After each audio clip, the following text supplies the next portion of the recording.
the second day of the colloquium.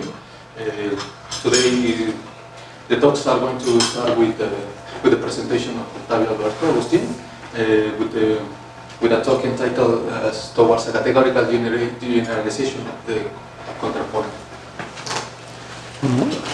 Good morning. I want to say that this is a joint work with Juan Sebastián Arias Valero from Universidad Nacional de Colombia, and also it was partially supported by the ABLE visiting scholar from 2017. I had a stay during September at the University of Minnesota with Dr. Guerrero Mazzola, and we worked in these topics during that time. And well, I would like to say that I am the one who likes counterpoint, and Juan Sebastián is the one who likes the categorical generalization. So, yeah. Well, I also, of course, like categorical generalizations, but it's not, I'm not like quite. I haven't gone that deep, except because here in this joint work we have, I think we have succeeded in working a generalization of these issues. I must say that I am interested in these things because because Dr. Mazzola had already sketched a generalization of what is called harmony quantums, and it's done using category theory. So I wonder, well, why can't we do the same for counterpoint? And this is what so far we have achieved. But let's see. But I will explain briefly, give some background on counterpoint. So in the origins of polyphony, there's many voices singing at the same time. The simplest way of augment the variety of the plain song. Plain song, it means like any number of voices sing exactly the same. But in order to augment the variety of this, is to do what is called organum, singing at the distance of fourth or a fifth, and this was particularly popular during the 9th century of our era. And for instance, you can see here two people singing at organum, and it's quite satisfactory from the view of feeling and space. By the way, it's good to mention that wolves know this too. Know these two because when there are few wolves, they sing at the fifth or the fourth, and it seems like there are more wolves than there are more wolves. So I want you to hear some organum. It's not pure organum. It's a mix of at the fourth and at the fifth and octave.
A very famous treatise, Musica in Kyriadis, that is, the plain song comes from that treatise, and the organum is freely constructed over it. So it's the simplest polyphonic composition, and then you can go more sophisticated. For instance, after musicians discovered that other intervals are usable, and they could be classified as consonant or dissonant. Guido d'Arezzo, for instance, give one of the first classifications is micrologus. This is illustrations from the micrologus. This doesn't illustrate the consonant and dissonant intervals. Just it's a memory artifact. So in the hand, so you can remember how to construct the several modes. That is like the base of some of the harmony of the 11th century music. And here you can listen some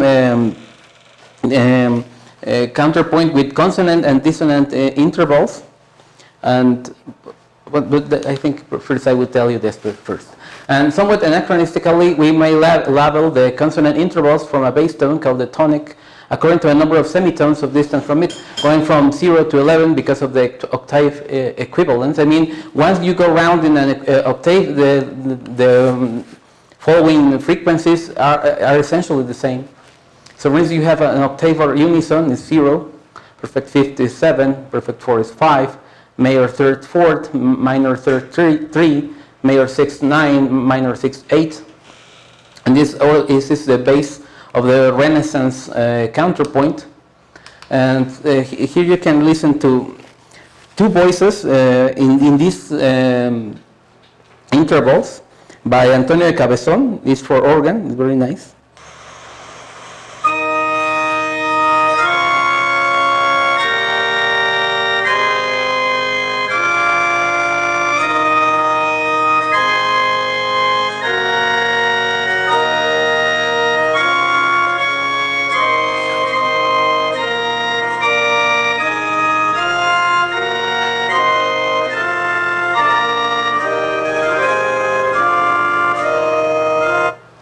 This part is a very good example of musical example of you only hear these kind of intervals and this counterpoint as well. So between the 13th and 15th century, musicians were playing with the concept of consonance and dissonance, for classifying consonants as perfect, medium, or imperfect. This table is from Klaus-Jürgen Sachs, the Contrapunctus im 15th Jahrhundert, and you can see here how this classification of consonances and dissonances is somewhat plastic. It begins to change with time. At first only the consonant, well, the octave, fifths and fourths are like the primary consonances, and fourths, major and minor, thirds, sorry, are of less importance, and they began to grow in importance until you have the whole set of octave, fifths, fourths, and minor, major thirds, major and minor sixths. And this is like at the time of the Renaissance, and the truly classical counterpoint, not in the style of Bach, perhaps in the popular conception, Bach is like the epitome of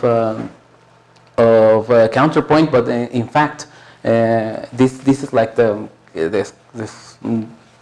you learn counterpoint in school, right? By the end of this lengthy process, the identification with set 12 is no longer anachronistic, because the problem is that if you tell this by the 13th and 15th century, they would say, well, but this depends on the tuning, right? But by the end of the 15th century, this is no longer anachronistic. Vincenzo Galilei, for instance, was one of the first practical advocates of a 12-tone equal temperament. He composed a set of dance suites on each of the 12 notes of the chromatic scale in all the transposition keys. So in order to show that it was possible to do that. As long as it was some kind of 12-tone equal temperament, there is not only one temperament that allows this for this transposition, but the equal temperament is one of them, and it's particularly the one I work with the most.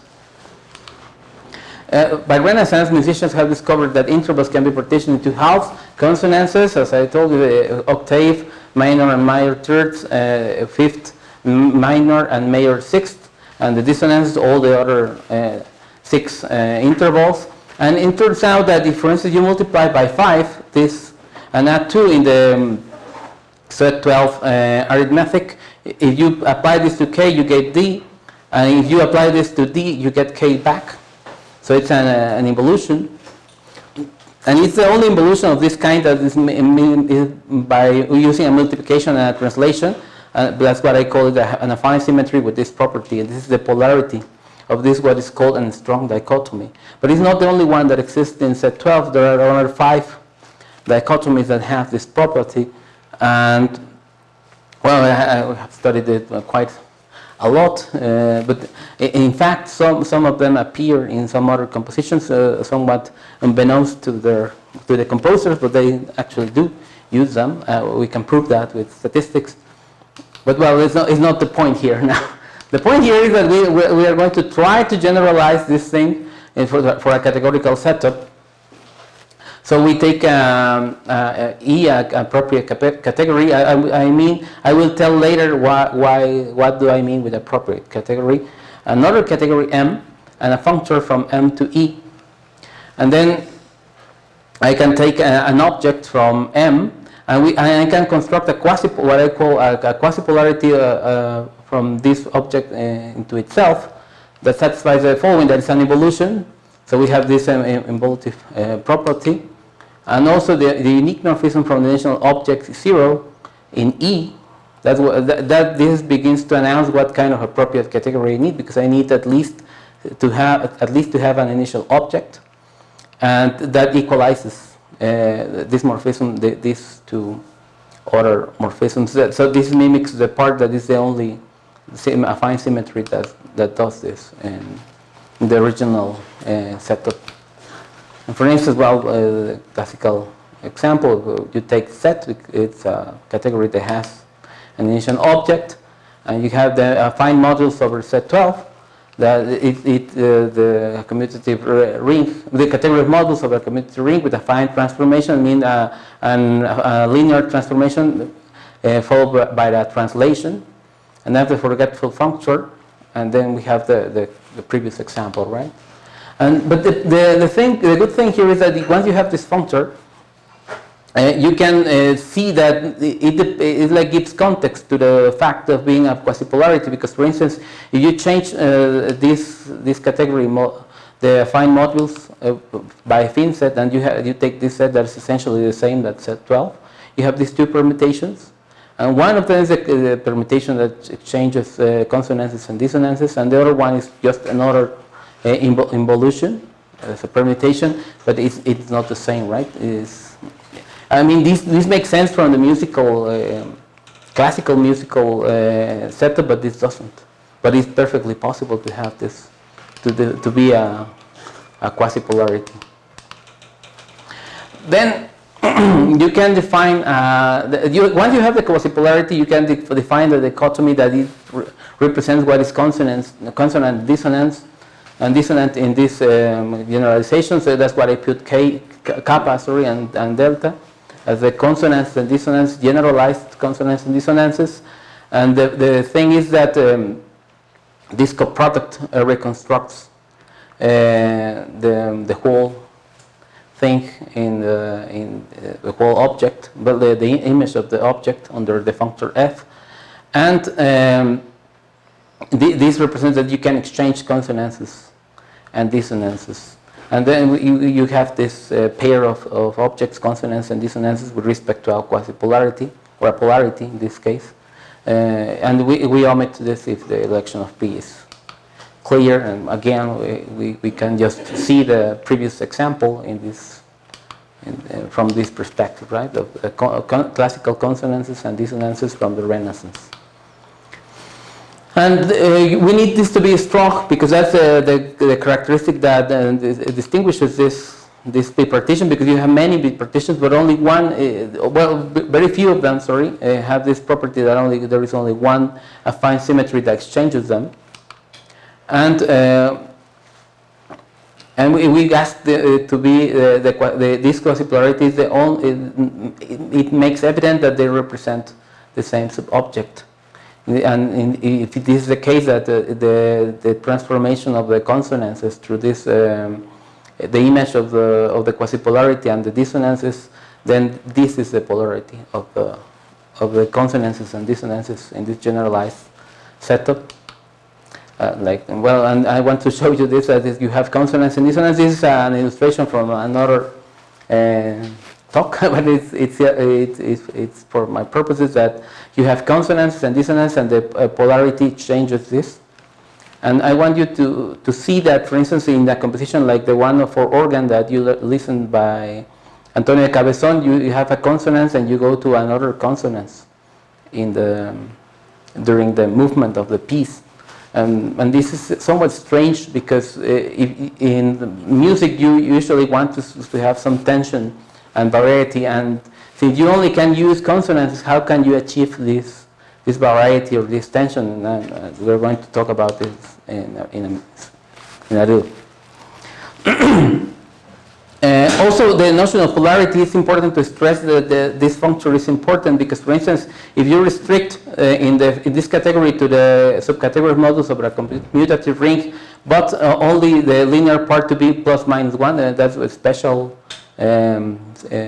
affine symmetries, then this thing here has this as a polarity.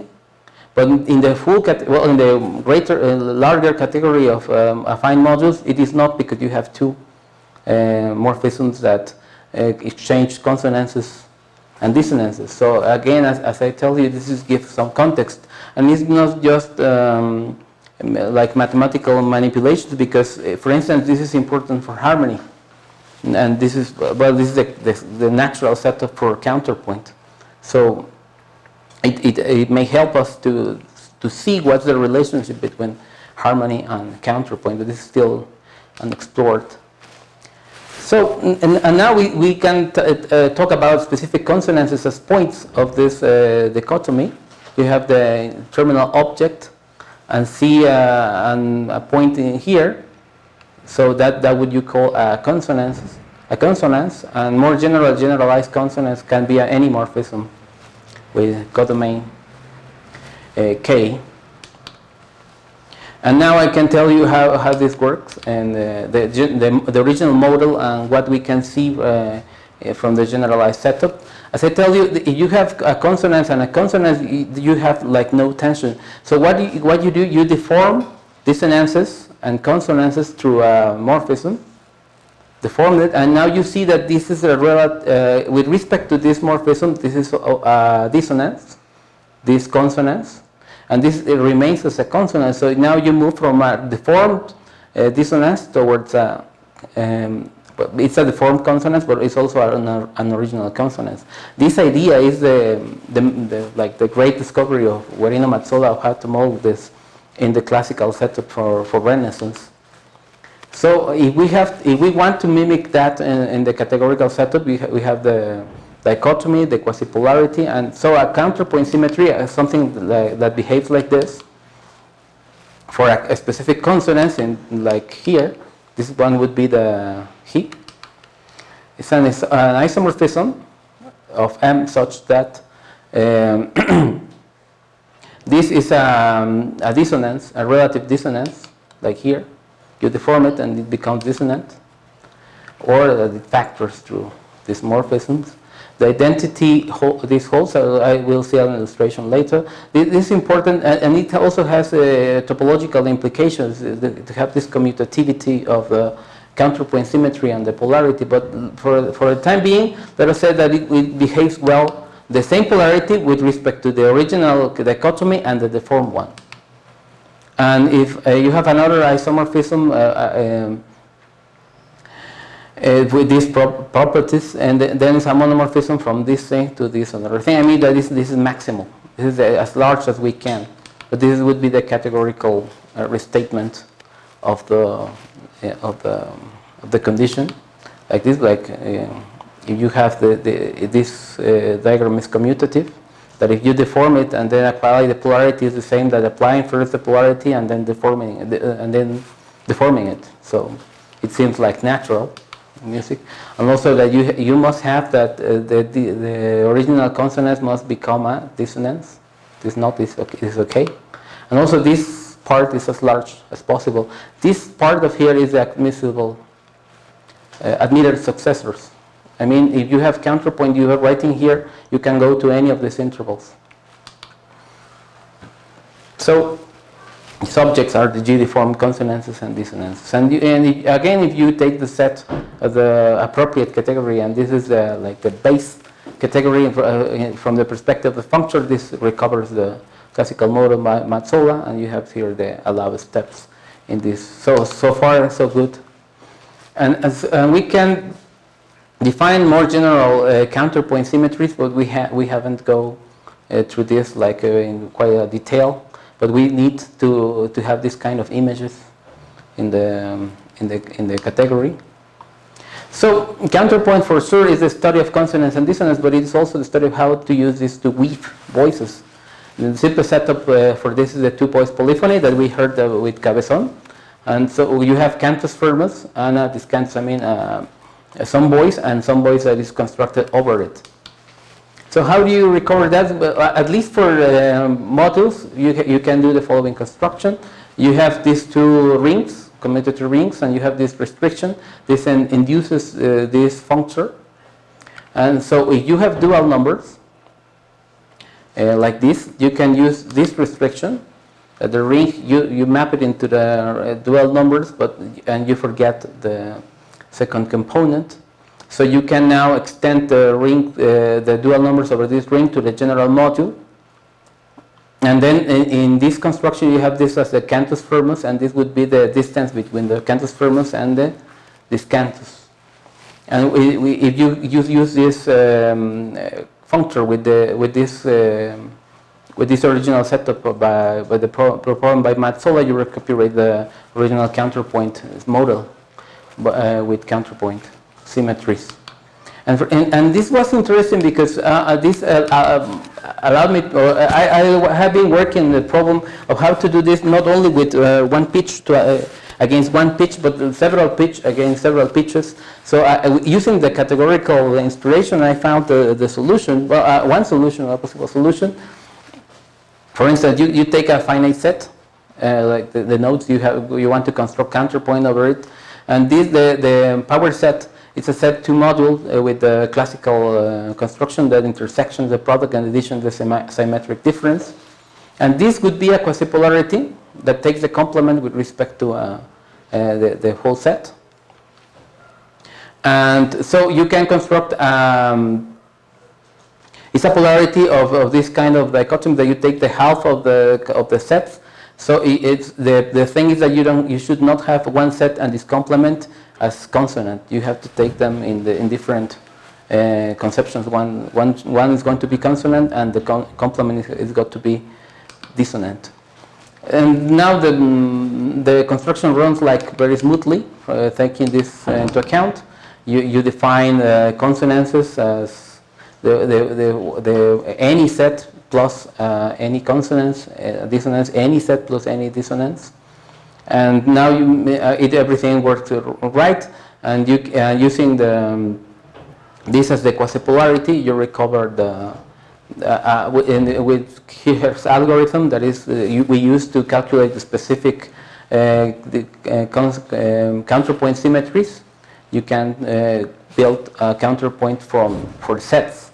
And I have already done that, but I didn't bring the whole details, but rest assured that it can be done. So, it was rather nice. Not as nice as the original model, because some calculations are rather simple, but at least this, in principle, it's possible now to have a whole set of pictures against another one, and you can have counterpoint, reasonable counterpoint for sets of pitches. No, there is another gain from taking this categorical viewpoint. In the Renaissance counterpoint considered the notion of consonance as a Boolean one. The interval is consonant or dissonant, but is not both. It's interesting, particularly you take into account this table. Sorry, somewhat. This table. As you can see, some consonances never change fundamentally its character of being consonant, but some of them were consonant. For instance, the classical case is the fourth, and it originally was consonant, and then it moved to be a dissonance. So it seems like it's for sure the notion of being consonant and dissonant is not precisely Boolean. It can be seen as Boolean at the end of an historical process, but during it is not.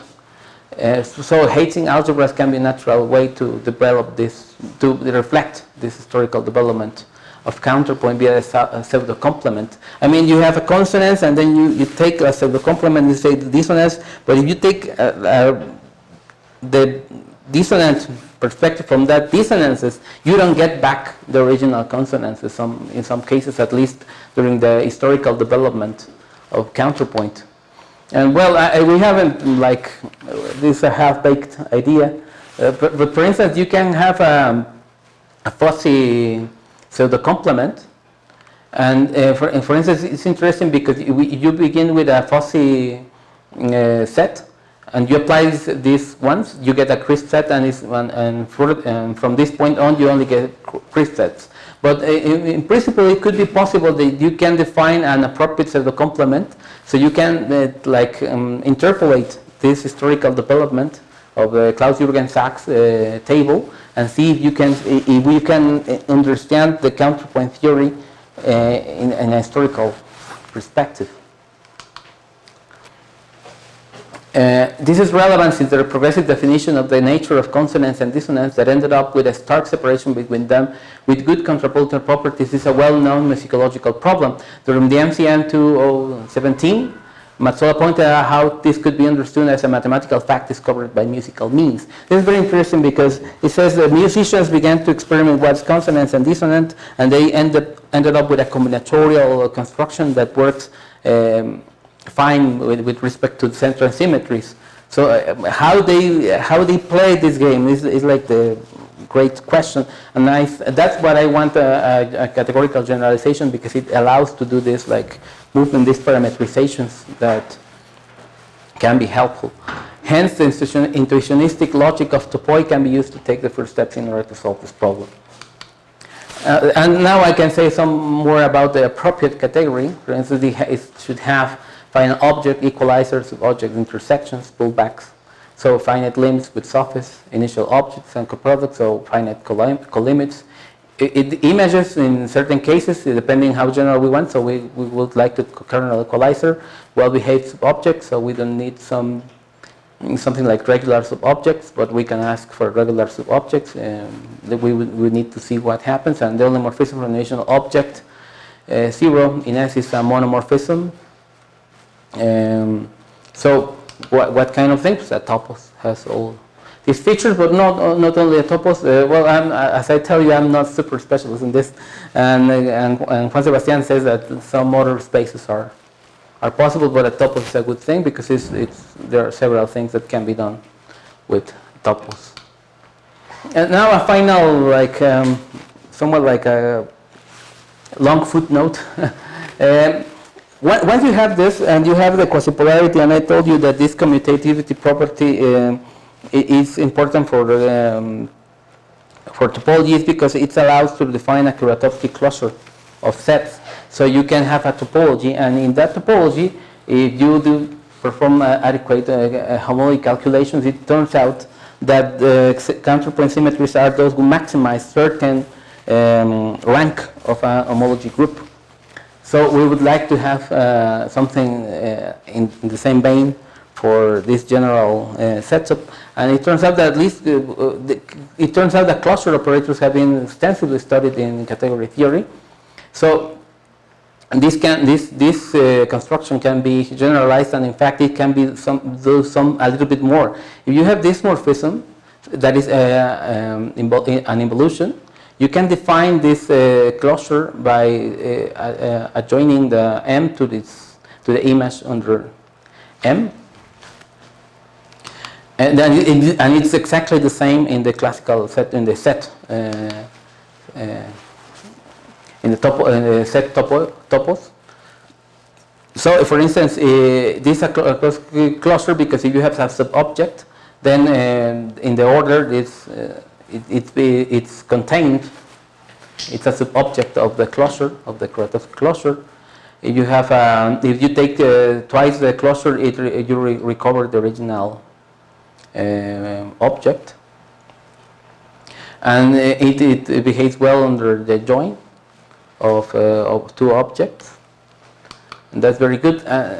And so, furthermore, if the topos well, you can say it's a topos, or the appropriate category has image and pullback, you can have any arbitrary or endomorphism, but to construct a cluster, and well, this behaves well. But what I want to do is this: that if you iterate, if you have the object and you paste the successive images under this morphism, you get a cluster.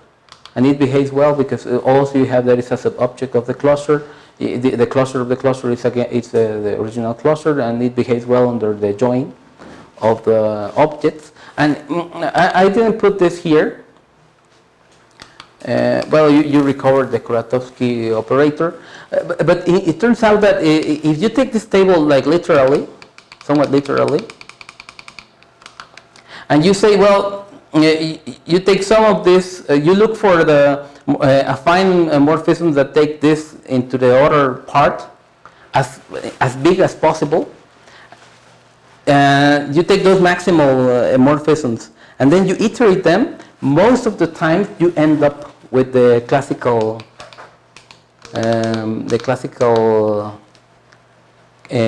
polarity for consonants and dissonances of resonances. Sometimes not, but it's also interesting that it allows this categorical inspiration of this. It allows us to see a little bit more of the game. So we will need now to see if we can like make a bridge between this observation and the other one, that you can relax the logic with via topos theory.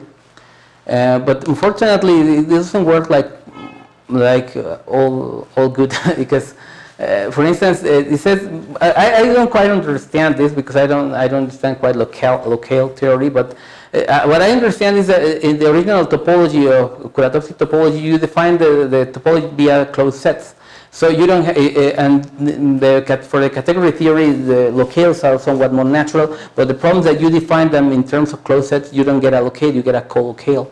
So the distributive law, this thing, it seems to be not working properly in this generalized setup. So this is like the open problem that we're having here. So how can we take a better Kuratowski closure, or what kind of operator that allows us to be like a right generalization of for getting a good topology for explaining many phenomena in counterpoint.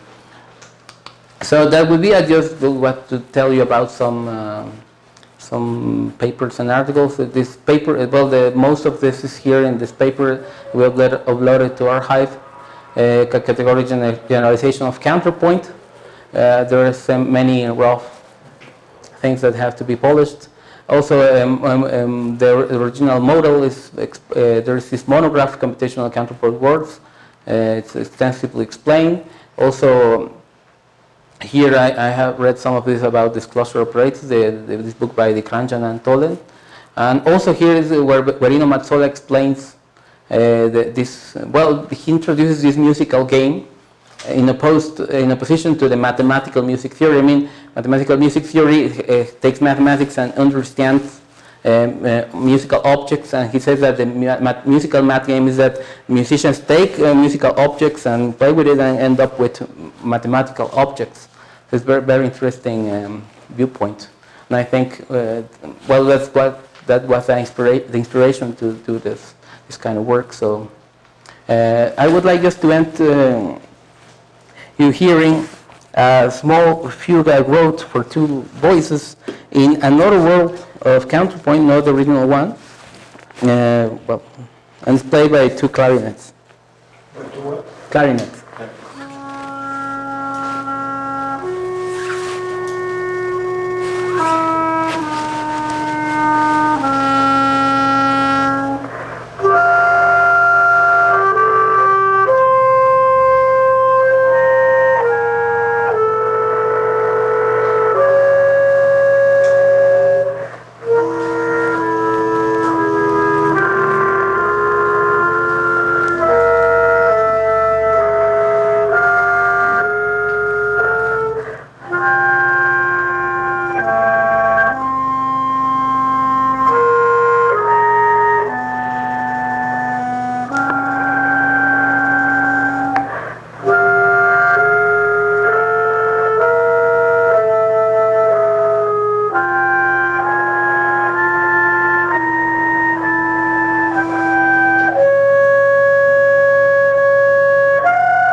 It's not an error, it's a dissonance that you hear that, because as I told you, there are other 5 worlds of consonants and dissonants. There is not only one. So now interesting. What we can create, we can relax this. I mean, because we can do much more thing with pitch.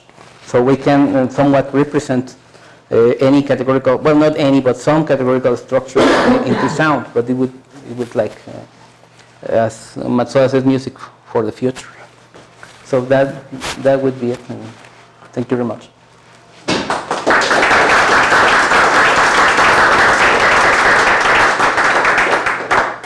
Are there any questions for the speaker? But actually, I have one. Yes. At the beginning of your talk, Yes. you said about the walls near symmetry.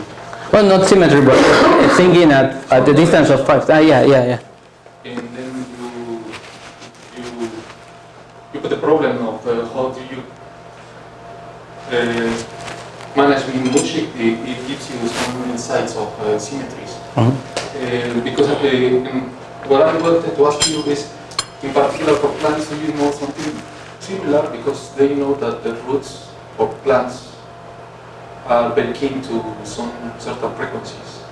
Oh well, I haven't read about it, but what we know, what I know, what I have read, is that for certain wolves know how to sing at 4ths and 5ths, and it's known that it's because it increases like the sensation of being several or more wolves.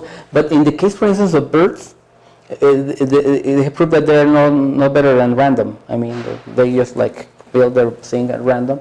And plants, I haven't read anything about it, but I would suppose that they may like these frequencies that are built of small integers, because like I don't know, it's like from the acoustical perspective, it's not as stressing.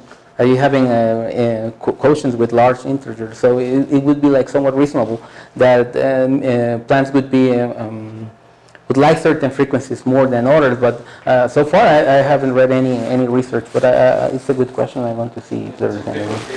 Yeah, they say that.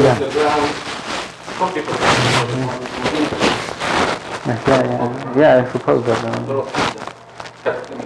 I suppose it's subtle. It's subtle. It's not like very like a straightforward principle that you can say. I suppose there is some kind of interesting explanation, but so far I'm not aware of any of it. More questions? I have a curiosity only. Is that paper, the last paper, more than one presentation? No, sorry. It's like I suppose that it's only. So,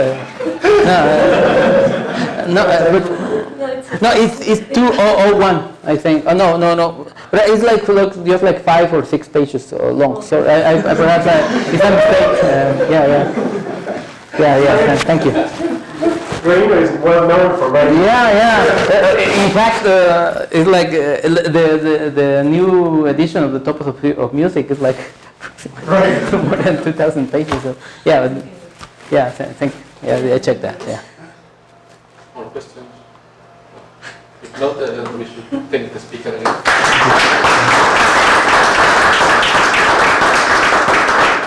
So next speaker is not